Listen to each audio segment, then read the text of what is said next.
directors. Do you know I was in Birmingham twice in November last year, and both times, well, one was a white church and the other one was a African church. No Caribbean church brought me in.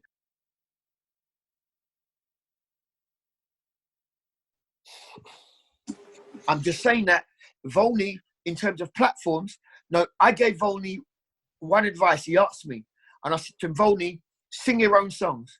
And this is what I said to him. Every time you go to Europe, stop covering American songs. Stop covering Oh Happy Day. Bring your song to the table in Europe, right? And he was like going, yeah, but, and I go, no, the songs that you sing with New Ye, bring that to the table. And you know what? He started doing that. Now he's probably one of the most celebrated choir directors in Europe, because he's brought his own songs, his own vibe to the stuff. Whereas most of the other choir directors ain't got no songs. I'll tag on to that. I will say this. When we were running up and down, we were at African churches. But the first leg of when we were running up and down, they didn't care. I think one thing you hit on the head is relationships. The reason why a lot of these pastors are not going to change their ways is because they don't have relationships with you coming in with your opinion when they've been running their church for 30 years. Mm-hmm. So as a solution, no, I don't feel like the churches are the key holders. I feel like the people with the influence are. Like, I don't feel like the pastors, honestly, I feel like I still disagree with that. But I'll say why after. Of course. Just slightly, yeah. I don't think that they are the main key holders. I think the main key holders are the people with the influence. For example, Smooth declaration from Tab just came out, right? But a lot of like our churches, the smaller churches like Life and branches of New Tea, we might not know those songs, but because me and Smooth have a relationship, Smooth has an opportunity to say to me, yo, introduce this to your church. Noel has the relationship say, you know, try and sing some of these songs at your church, just like how we're having the conversation. I don't feel like that would go down the same way than talking to a bishop from 30 years ago. I just can't see that mindset. Them going, yeah, we're going to see. I hear what you mean. Because we believe in what we're doing. If Smooth was to say to me, yo, my church is doing this thing, support it. Like, here's the music. Yeah. Here's the lyrics. I'm going to send you over the files. I think then you're creating a system which is a solution to kind of what we're talking about. That's what multi-track does. That's what the white guys do. But however, we don't do that, and then we just leave it to the pastors and the denominations who have got a million things that they need to think about. Yeah. We're not going to get... We're still going to be 10 years, we're going to have the same conversation. Yep. Yeah, what I was going to say is, cool. I wasn't saying it just the pastors.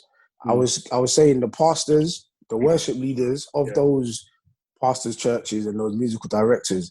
If the musical directors, if you eliminate the pastors and you just kind of speak like musical directors wise, if the pastor then says, "No, I don't want that artist here," or "I don't want to sing their songs," what are you gonna do? No, there's lots of people do that now. Yeah. Exactly, there's a whole generation of people that say we don't want to sing Bethel songs, and the reason why they don't want to sing Bethel songs or Hillsong because they don't like the theology of the churches. I mean, it's deep. Yeah. I mean, it's a big thing in the worship world. I just think that let's take it away from the worship world for a moment, right? Yeah. Because the worship world is mainly about content, right? I go to help us. We need what I was talking about, a touring circuit. And this is what happened to me.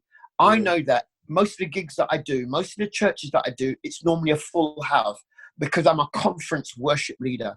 I get invited to do the big conference, a special guest. So I'm turning up. There may be 2,000-3,000 people there, right? I came to 3 years ago after Outrageous Love. I sat down and I went, but what happened if the conferences dried up for me? What would happen if nobody was ringing my phone to book me? Rare. What would I do? And the thing that came to me was God said, Holy Spirit said to me, build a highway. And I said, what? What's a highway? And I asked him how to do it. And he goes, go on tour. Now, I'm going to be honest with you. We had my tour on average, 200 people came per night. Right? 200 people. I'm like, rare.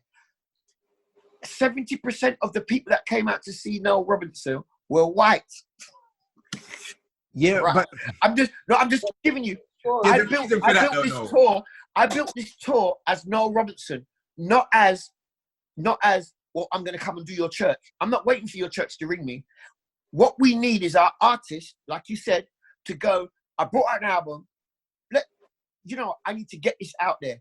Let me go to this city. Let me go to this place and find a platform to do what I'm doing. Yeah. But we're not having that. I had a big conversation last week. It was online. And these people are saying, what's wrong with the song? They asked the same question. And I was laughing and go, they're asking about the song. And I'm like going, if you keep talking about 20 years ago, we can't create nothing now.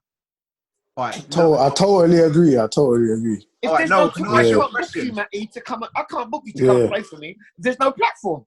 Yeah, I totally agree. No, let me ask you a question, right? Because I feel like you're like an amazing case study for this, because you have a legacy that goes far back and spans different styles of music and stuff. If I described you as a CCM artist, how would you respond to that? Oh my God, I was going to say the same thing. That's mad. If you describe me as a contemporary Christian music artist, I would say yes. If you describe me as a gospel artist, but why was you surprised when 70% of white people came to your thing?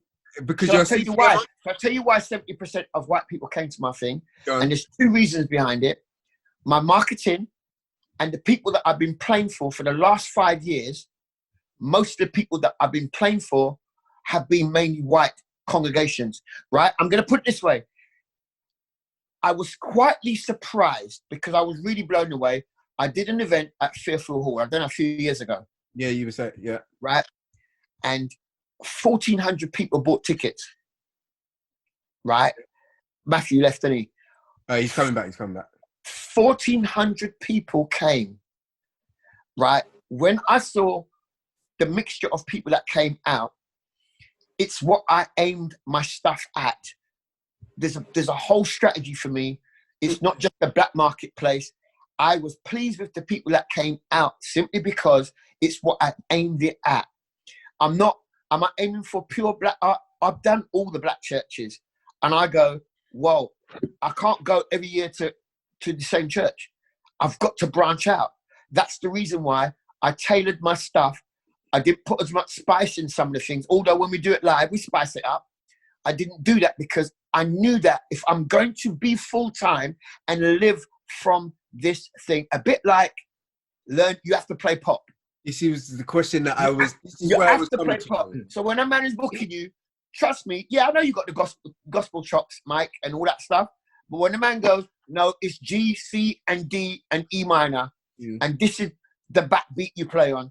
You're going, I need the gig to live, so I'm going to play just that.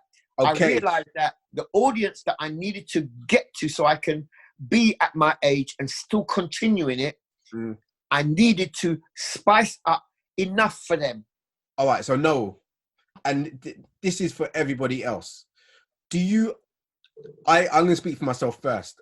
I see an issue in that. It's not a problem, but I don't know. I'm not going to speak for you. I see an issue in that you felt the need. No, I felt it's not a need. It was a calling. I felt I was called to it. Yes, but I'm going to talk. I'm going to talk more globally based on the stuff that we're talking about. And for instance, the reason why I asked you, would you describe yourself as a CCM artist, is because you just said that 70% of the people that turned up to your shows and your tour were white. And I'll put to you that it's because you said you've been playing for white people for the last 5 years, but that's also because your music CCM. Yeah, in many ways, yeah. Yeah, totally. You see what I mean? So... sorry, my bad. No, so all I'm going to ask is this. I feel, and the reason why I say Noel was a great case study is because I feel that Noel that sung You Are My Savior 20 years ago... Oh, it's different. Yeah, but that song... we probably all identify as like one of the timeless worship songs that could have done bits, right? I feel like the Noel from back then felt he had to not evolve, change in order to still be doing it now. I don't want to put words in your mouth, Noel, but that's my view of anybody who was doing music of a black expression. So we've ended up in a point where globally, remember, not just in the UK, globally. And I will do that too. I will do it too. Cool. So Matt is 24 saying it, right? Just look at production. Look at production. Power Praise came out with a sound that was intrinsically black expression. Yes. Now, I came out with a sound that people couldn't get with because it didn't sound like, I'm being honest, it didn't sound like Power Praise. If I didn't have songs like I Will Glorify Your Name, which was around, right? If I didn't have certain songs on the album, but most of the other stuff, people were like going, well, that's not really black gospel. They weren't singing the songs. I hear you. Right? And because my musical expression was that diverse anyway. Yes, I hear you. I hear you. But I'm talking more, now it's not just about, I'm talking about the mentality of the fact that you needed, and Matty kind of corroborated what I'm saying by saying he would do the same too. Do we think, now it's a question to everybody, not Noel, do we think that that is an issue in itself? So what's the question? The question is, that I used Noel as an example. Yeah. The Noel that sang You Are My Savior, which was a hit. Yeah, yeah. Right? Felt that he had to change. Right? And I'm kind of putting words in his mouth, even though Noel would describe it differently, but for the sake of the example, but they had to change in order to still now, 25 years later, still have a career in worship music. He had to change. He couldn't continue making hits of a certain genre because it would have got him nowhere. Is that an issue? Now, absolutely. And the reason why is because, and I don't want to put anyone on the spot here, but since we're all talking frankly, I want to ask everyone to be honest for a second, right? Please. When the last time any of us bought a UK gospel album, and some of come on now, bruv. It's a genuine question. No, it's good question. I'm like all of us in this room, that because we're sitting in here for two reasons. We love the UK and we love gospel, but when was the last time any of us bought a gospel record? Okay, I'm putting myself in it too because I haven't bought one in a long time. I don't remember the last time I bought one, so I'm not. This is not like on the album. I'm just keeping it real, right? So now no one knows that too. That let's be honest, no one knows that we don't buy. Let's just be real about it, right? Okay, and Noel also knows, especially the circles that he's in, when he's doing these more Sorello gigs and he's doing these gigs for these big white churches. He might be the KICC as well, but let's be real, like.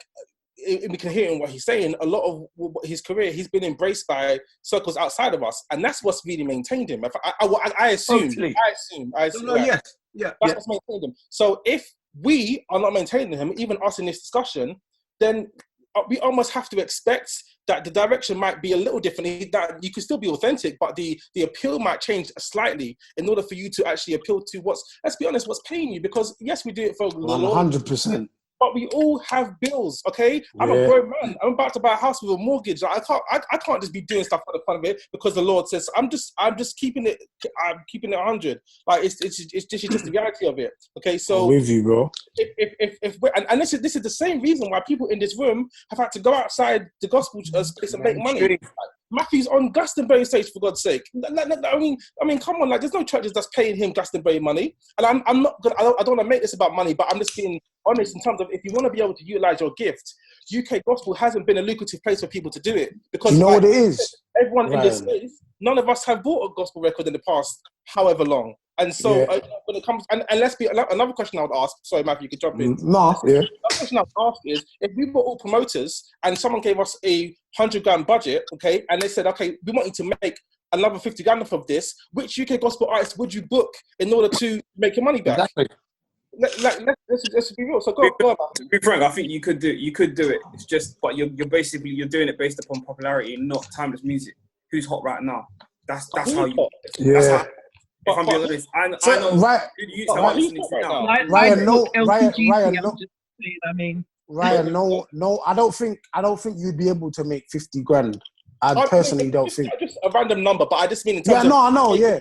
But yeah. You said something like, cool, I'm doing Glastonbury or whatever, like, you're not going to make it about money.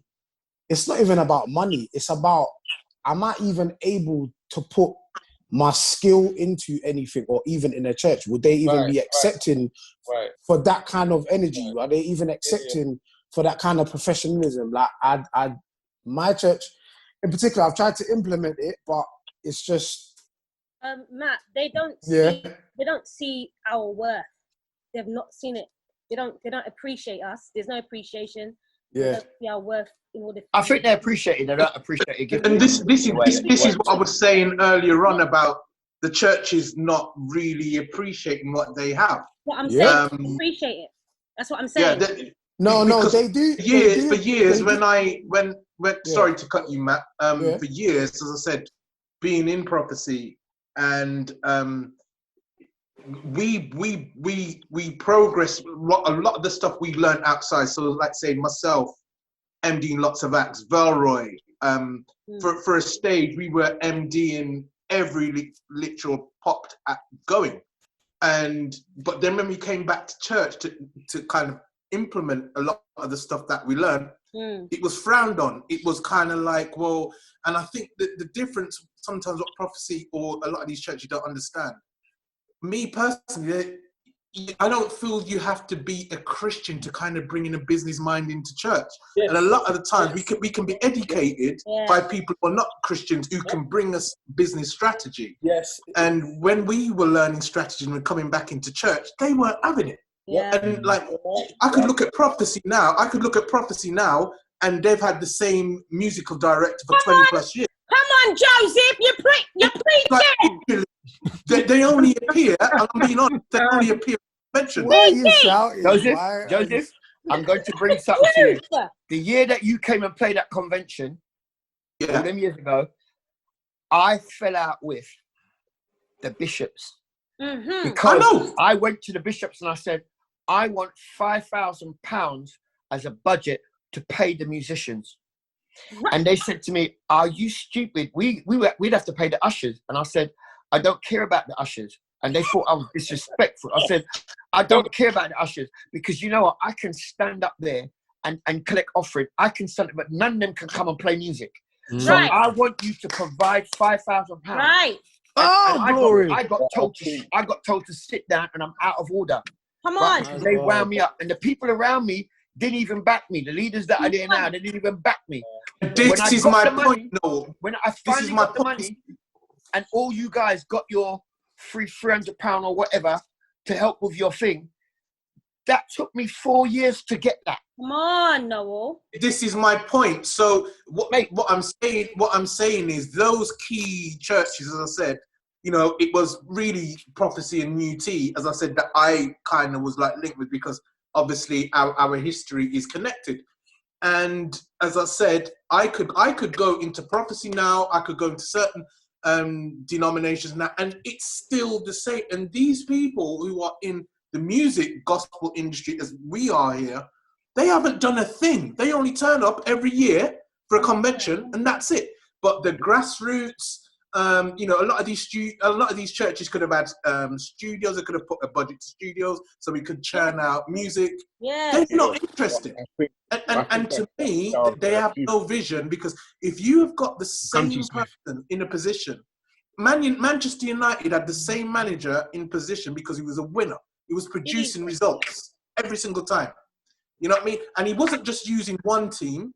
He had various different players, and he evolved and used a strategy, but it still brought the same result as in winners.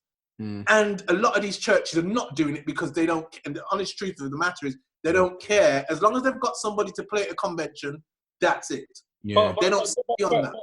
But Joseph, I and you're right in what you're saying. But I do want to play a little devil's advocate for some of these pastors, because I think if we look at like the question I asked with regards to everyone, like, have any of us really bought a UK gospel album in the past, however long, right? So I'm always buying them. I got loads. They could then look back at us and say, well, it's almost like people that don't vote, but they complain about politics, right? It's kind of the same similar mindset. If they flipped it back on us, I bought some, by the way. I'm not like picking on any individual. No, I know. You have a point, but I've got something to throw back at you. I don't even know half of the UK gospel albums coming out anymore because there's no. Because if there's no, like Uncle Noel said, really Uncle Noel done the dance when he said that there's no building anyway. Like, but like if there's no building, for us to even know these things exist, am I meant to buy it? I don't even know that they exist. Go on. I think it goes back to Ryan's point. I think artists are lazy, and I'm sorry. I think Noel Robinson is the worst. Noel Robinson is the worst person to use because he's not lazy. Like I don't. And correct me if I'm wrong. You didn't get paid for every gig you did when you was first coming out. Even you didn't send the invoice. You didn't send. Oh, this is my booking fee. I'm sorry. You can't be a new artist for 2 years and be talking about booking fee. Like do the groundwork. Like go to the church. New Ye are not New Ye because they came out 2 years ago. There was times we were driving in the snow with no money, sharing patty and ginger beer. So the reality is, in this country, there is a. Sorry to flip it, but listening to everyone, there is a system in place. You got to do the groundwork. You've got to go and show yourself friendly, build the relationships, and then sell the record. Jesse, you can't expect people to buy your record. They don't know you. Jesse, you're right. Let me ask you a question. And Smooth, I haven't forgotten. We're coming to you right now. Let me ask you a question based on what you said, because you said you slightly disagree with me, right? You're proving my point for me with what you just said. Where are Vonnie Morgan and New Ye now? Bro, they're still doing their thing. Whether they're doing it on the biggest scale or not, they're still doing their thing. We all know Vonnie Morgan and New Ye. But I can essentially show you, in 2006, you lot didn't know Vonnie Morgan and New Ye, like when we first started. You didn't. Birmingham didn't know. Manchester didn't. Aberdeen didn't know Vonnie Morgan and New Ye. When me, Matthew Allen, when he was sitting in rap, but traveling up and down the motorway, doing these churches, not getting paid, bro, that's how everyone's name was coming about. Some people stopped and some people continued. Hence why you booked them for your event. No, because now they've done the work. And that's if they had come out, would you have booked them for the event in 2000? No. But nobody's talking about that, Jesse. I'm talking about, a system in place, and if the key holders are looking with their eye up. So what Ryan mentioned about he can't walk into Sony with someone that ain't done the groundwork. So you're talking about what Ryan's talking about, right? Exactly. We're all from the industry. That's why we're here. So we understand these concepts. And I'm flipping it and saying, look, by now, who are the people, or where can Vonnie go to say, look, I've done my groundwork, right? I need some investment now. You can't go anywhere. Move it to the next. It's the same way Noel said he had to change. I don't disagree that Noel had to change. I don't agree with that. I don't agree with that. Okay, I'll tell you why. One sec. Sorry. No. The reason why, can I just say one thing? Right, go on. It's about music. If you listen to Worthy in This Place and the sound that I brought for Garment of Praise, 2 different sounds, right? Yeah. The issue around it, for me, when I look back now, I realized that I was developing, or not, I don't want to say developing like improving or whatever, but I was developing a sound that was becoming, I feel, more me, being British culturally, right? I am Caribbean and English, right? Or British, right? And I realized I was doing that. Now, the point I'm really trying to bring is that there is the marketplace and what the marketplace can contain, right? One of the things they said to me is that you're a black worship leader for black people. Okay, that's what I was told, right? And I said, no, I'm a worship leader for all people, black or white. And the question was asked, well, we know from our stats that, yeah, we can see that you've sold a lot of albums. We're trying to work out where you sold those albums, right? And that's the truth. I sold a lot of albums, but they want to work out where I sold it. When they found out where I sold the albums and saw that I was doing the major event, I got signed by virtue of the amount of dates I was doing, where I was doing those dates, how I was doing those dates, right? Before that, I was doing the same thing, but all of a sudden, the two came together and like, well, if this guy's outselling some of our major artists and he's doing, 10,000, 11,000 albums, physical sales, and some of our major guys are not even doing that, why have you not sold him? So the question was asked, is he a worship leader or a gospel artist? Now, on the paper on the contract, it says Noel Robinson, worship artist. It doesn't say gospel artist. Mm. So now they had the rights to go, we're going to promote you as a worship leader. Because before that, it weren't going to happen. And I think that all the things we're talking about are so key. And Io, you talked about what I call a circuit, a highway. Man, you're prophetic in it. You're prophetically, you're on it in the spirit.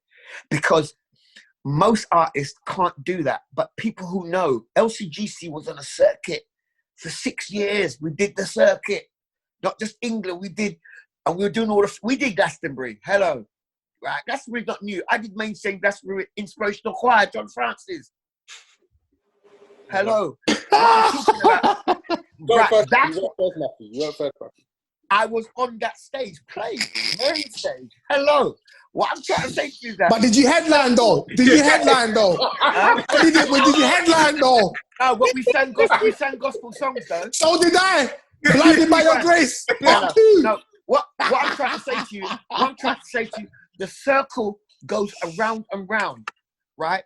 And you guys here, I'm gonna have to go, but you guys here have the perfect opportunity to build infrastructure and to build something that forget the church. I'm sorry to say, forget the church.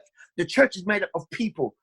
Forget the church platforms, right? We need to build something that goes alongside it. So the people in the church will come out to see the artist. This is a simple thing. That's where I'm at now. That's why I do my own tour, because I realize that one day the phone's going to shut down. Yeah. And nobody's going to ring Noel because he's old, right?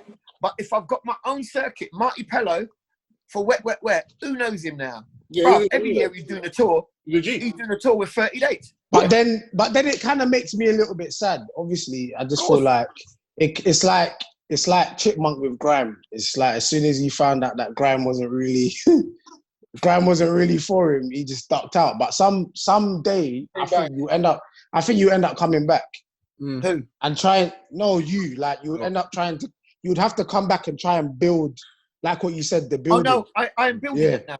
On my tour, on my tour, I was bringing Lorraine Kato, and there's another artist that I was talking to from the Black Church context, right?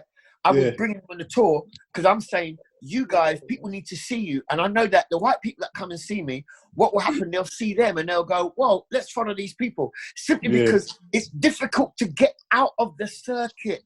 It's difficult to get out of this place. So what I saw in America, I saw where they had this King's tour where Kirk, Fred, Donnie McClurkin, and all four of them got together. Dietrich Haddon was cussing it, going, "Why am I not on it? Why am I not on it?"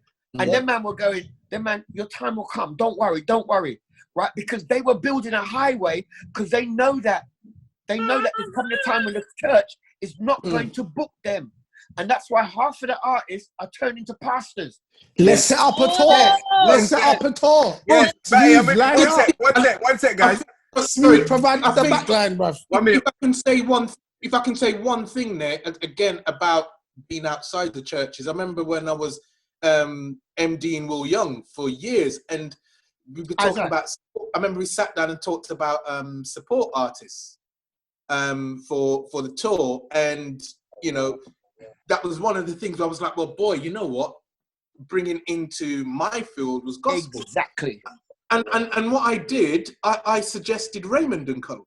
And at them days, Will Young was at the height of the pop charts. And I don't think it's ever been done since or before, like a UK gospel artist went on such a huge mainstream. I mean, we did a 45-date arena tour. Wow. And Raymond and Co were the support, and everybody. I'll never forget the image of Wembley Arena of packed, and everybody on their feet singing games. Yeah, it was. I was just there, like, mate. I was there, Joe. Yeah, it was mad. Smooth, just jump in there, bruv. He's like, I forgot what I was going to say. Go ahead. My point is so far back now that it's not even back. What? God, what was it? What was it? Because nothing is irrelevant, bro. No, because we were talking about the fact that it's like almost like the older school weren't appreciating the musicians and stuff like that. But the point I was going to make is that part of the problem is that up until a certain point, like musicians were almost making terrible situations work. So you'd have a moment where you'd have a dry PA, and somehow you guys would plug something into something, and you'd make it work. Then, you know what I mean? We would have a little corner where we'd just have broken up instruments, but we'd still, again, make it work. And then when we turn around now and say money's involved, it starts to fry their heads, because they're like, well, up until now, we've been making do, and it's been fine. The moment we start mentioning money, they start to panic, because they can't afford, they haven't necessarily got the resources to afford what we want, and so they can't necessarily afford to pay the fees that people now suddenly want. And so even when Noah was asking for $5,000, the reason why that was unheard of at the time is because it's like, well, up until now, you've been making it work. You did it for free.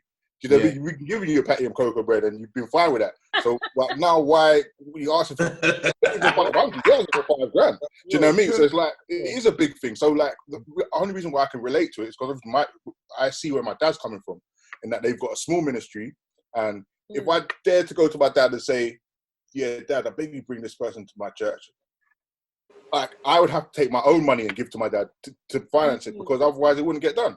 Do you know what I mean? No, bro. As a new artist, that's not right. I don't believe that's right. What do you mean?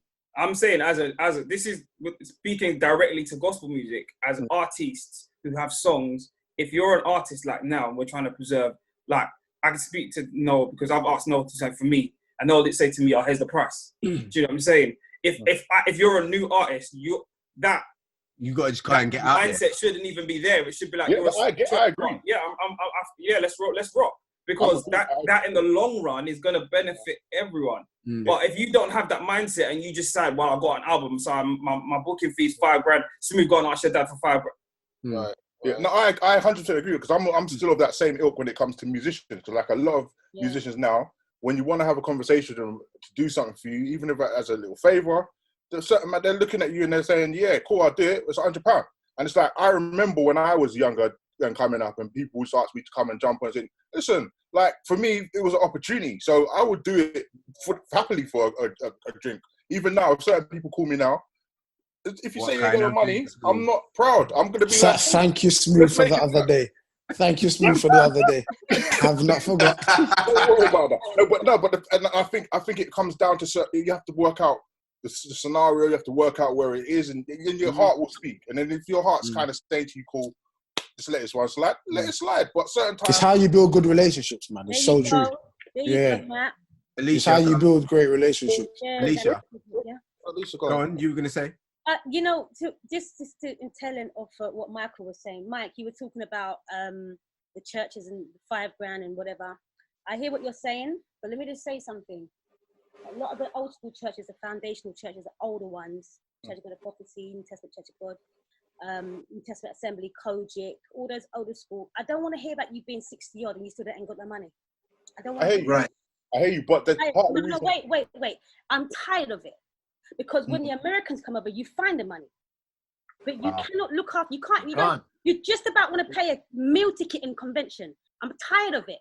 So don't tell me you're 60 odd years old and you can't find the money. But this is what I was talking about from the beginning. It's just all to do with respect. When Isaiah and them lot came to play at my convention, it was my uncle that said, you know what, I just really love when them boys play, you know, let me pay for their hotel and accommodation. And I'm like, really? Like, that's so bad. Like, that you can actually watch somebody from outside of your church and you actually enjoy their gift and you don't even acknowledge it.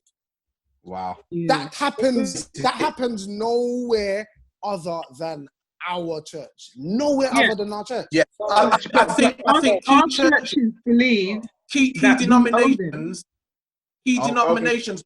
seeing all that. There's a traffic. I'm not on about, you see, like certain churches, like Mike, I don't know the history of your dad. I don't know how long his ministry is, but I think I'm basically backing Alicia's case here. The main churches like your Kojics, like your Prophecies, like your New Testament, like your Bethels, none of them denominations should be able to turn around to you and say they got the budget. Not after all these years. Come on! None of them. What I'm saying. I hear you, but I also feel like they've made some silly financial decisions and they haven't kept with the times now. So don't get me wrong. Let's not. And I'm not backing them. I'm playing again. I'm just telling you raw facts because I see it all the time and I understand what it is. Some people don't understand what it is that we do as musicians. They don't. They literally do not understand. They think that it's because we raise a chorus and we're gonna jump. Listen, Smooth. I'm so sorry. Cool. And look, most preachers and pastors and elders, right? They end up having children that fall into musicians and singers. They don't understand it until it's their own child. There you go. And it's like, what? It's like, huh? What? And now they get it. No, come on, bro. Have something tangible to get come on, bro. You understand what it is. Bro, can I say something though? Regarding. But you get it when it's your own, but you don't get it when it's someone else. But for the edification of you. Guys, I'm gonna have to go, right? Because I've got another thing to go. Yeah. But I think that we need to have another conversation as well. Definitely. I think we've talked out quite a lot of things, but I'm happy to be joining another conversation, guys. I'm gonna have to run though. But amazing conversation. Bless you guys, yeah? Bless you, bro. We've got 10 minutes, by the way. And Yeah. Go for it. I think one of the things that would be helpful in this, just in everything that we're saying is, and I might be passing my place here because you're technically the host here, yeah. But go. I would love to hear from everyone, and I'll start myself as well, because we've all got skills and expertise, we've all got knowledge, we've all got experience, we've all got, in our own rights, profiles and stuff, right? Inside and outside the church, some of us. If we were to go around this room and because the reality is we're all talking about this because we desire to see change. Yeah. To see change. So I'd want to know how if we forgot about the church and some of the problems that they have, how we could actually ourselves figure out our way forward. For example, like if you went around the room right now and said, what can each person do, or what could they contribute to the betterment of this issue? And I'll start. Because I work in marketing, right? So that's my thing, right? I work on digital marketing, data, putting campaigns together. I was working at Sony for some time. I was doing digital campaigns for, everyone from One Directions to Meghan Trainers and stuff. So I know that world. And I know, of course, gospel is a different space completely. But I understand ways and tactics that can translate into that space and also be useful for artists in our world. That's the way that I could contribute to it. But of course, the reality is, and I add this as well, is that one of my mentors when I was working at Sony said to me, his number one rule for working with artists, and I always stuck by this. He said, before I work with any artist, I have to be a fan first. And when I understood that concept, like everyone I worked with, that was always my bottom line. If I wasn't excited about it, I was not working on it. Of course, if it was Lady Gaga inviting me $100,000 check, maybe I might change my mind. But for the most part, that was like my guiding principle. So that's the way I can contribute. And also when it comes to business affairs, strategies, and all that kind of stuff, the behind the scenes administration, that's all my wheelhouse. But if we was to put something together, that's what I could contribute. And I would love to. Let me just jump in, right? This is perfect, and it's where we're going, right? But I wanted to close what we've spoken, give us closure about what we've spoken about, and then move on to. And no, you've not jumped far ahead. Yeah. And then I even think that might even be a quick part 3, Yeah. So now we're moving. Do you get what I mean? So just pause there a second. I had one more question to ask, right? And jump in, right? Guys, is it too late? Right? It's 2020. The Black church globally just sings CCM music, right? I'm going to be honest, right? That music, there's some tunes, but on a day-to-day or on a majority scale, it doesn't move me. Yeah. So I don't want to worship to it. And when we talk about what worship is and why we even have praise and worship in church, it's actually a form. It is something that helps us meditate and get to a place where we're ready to receive what God wants to say to us. So if I'm getting ticked off by that first 25 minutes of music, I'm going to be less willing to receive what is coming after it, right? That's the reason why we kind of have praise and worship at the beginning of the service and that whole thing, right? So I know personally, I want some music I more identify with. But I have a question. Is it too late? Is it all too far gone? What is what? Like, so remember how we started this conversation about timeless music, about Black people as a people losing their identity music wise. Everyone's doing CFG music because they feel like they have to. I personally feel like, and everyone's entitled to their own opinion. I'm slightly 50-50, but I'm more on the fence of it being too late. Because what I think is actually happened, right, is that it's now adapted and infected our culture to the point that we have our own little vibe of CCM. So it's like we're writing our own CCM tunes now. So it's not even like we're just singing theirs. We're writing our own and we're mixing. And if it's like, if you're not doing that, yeah, but I don't agree, because I think music changes all the time and it evolves, and it always comes back to the source. So like, look at when Duffy came out. Like, Duffy was singing songs of the 50s era.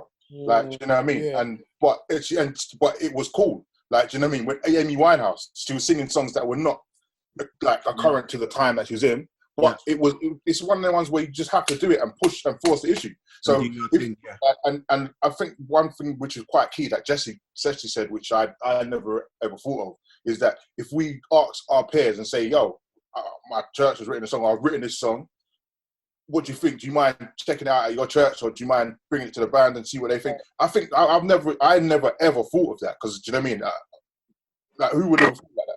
And I think that's another key way to start spreading and saying, okay, cool, let's try it out, see if it works. I've got a couple of songs I'm going to send you guys after this meeting, and let you know.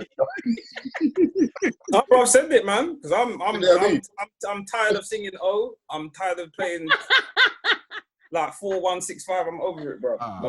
Very tired. This is what I'm saying. So, Jess, do you think it's too late? I don't.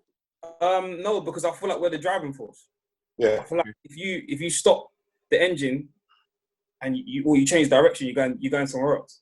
I think we've always been the trendsetters. I just don't think we've ever realised it. And I'm talking about our community, from the African church and the white churches. We've always been that. It's just we've lost our way because, as we've spoken about, call me bad, man. But if we started to really do what we did with Rain, because subconsciously all of our churches were singing it, we didn't realise it. We made it a hit. If Noah was singing it just by himself, we wouldn't be talking about it. Do you know what I mean? But because we took that song and did what we like, and if Tab have a song just like that, where it's like, yo, Ruach was banging Rain, bro.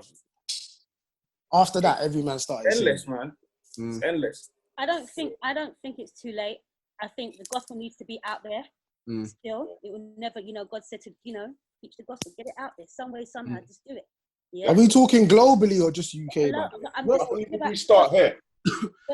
Okay, yeah. That's a good question, Matty, though, because that's why I said no. Because I kind of did mean like globally, because I think what is really important is that we're UK focused, because that's where we're from, right? Yeah. But all the other times we talk in a global way. Like Noel started the thing off by saying we're so American influence and all that kind of thing, which is true. So when you look at globally, every worship leader or every artist, even artists now, not even worship leader, even these artists now are starting to do CCM as their artistry. So then that's what leads me to ask the question: is it too late? And that's why I said no, because I don't see, like, look at Ricky Dillard, man. His album is sick. His new album is sick. But there's more on that side than there is on that side. And I think globally, I think it's a bit too late. But what Smooth said, he has a point saying that music always changes. So maybe one day it might evolve. But I think it might evolve when things change, but I don't think people will change willingly. They will change because it's the thing to do at the time. Okay. What is so Jesse? Yeah. You're saying something. So we have to find ourselves. Is that what you're trying to say? Our sound again. Is that what you're trying to say? No. What I'm saying is, I think if there's artists that are out right now, and there's artists that were like Roger and Sam's, and We got 5 minutes, by the way. Yeah. for whatever reason, I got to duck out, guys. Sorry, I got to duck out. All right, Oh, take Alright, care, Jay. bro. Joseph. All right, man. Catch you up in a week. Blessings. All right. Bye. No, I was See you saying later. before is that they're not doing the legwork. They're not doing the small churches. They're not doing the unknowns first. Because everybody sees this big platform and thinks that's where I am. My first gig. I need to be, you know what I mean? So I'm saying, I think, whereas Noah's been doing it throughout generations, he can go over to the other side now and say, I'm going to make my money. But I think artists that should be in that same category, they haven't done that, but maybe expected it, didn't get it, and then, do you know what I mean? So that's what I was saying in terms of like artists now, in order for us to really make songs timeless now, they've got to do the legwork. So does that mean that it's not a CCM sound? Because No, I'm saying no. Forget CCM. I'm talking about black gospel music. Like, we have to do the legwork.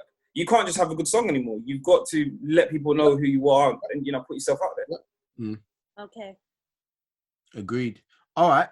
I think before we got like 4 minutes.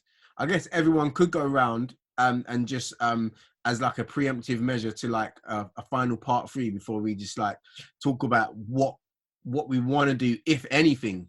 Do you know what I mean? Because I just wanted to have the conversation, because the conversations before were being very annoying. Like, and I think we're being had by the wrong people, to be honest. But I think this has been very productive. Go on, Smooth. You're unmuted. Cool. So give me one minute. I've got a situation to handle. Say again? Oh, Give me 1 minute. yeah, cool. Well, Ryan was saying that we should just go around and be like where you think that your services or like your skill set can be utilized in terms of like kickstarting something. And I think it does start here, because the whole reason why we're here, because we were the people writing the songs in the first place. We were the people there doing the groundwork kind of thing. And we're the people most likely to be artists and the driving force behind artists.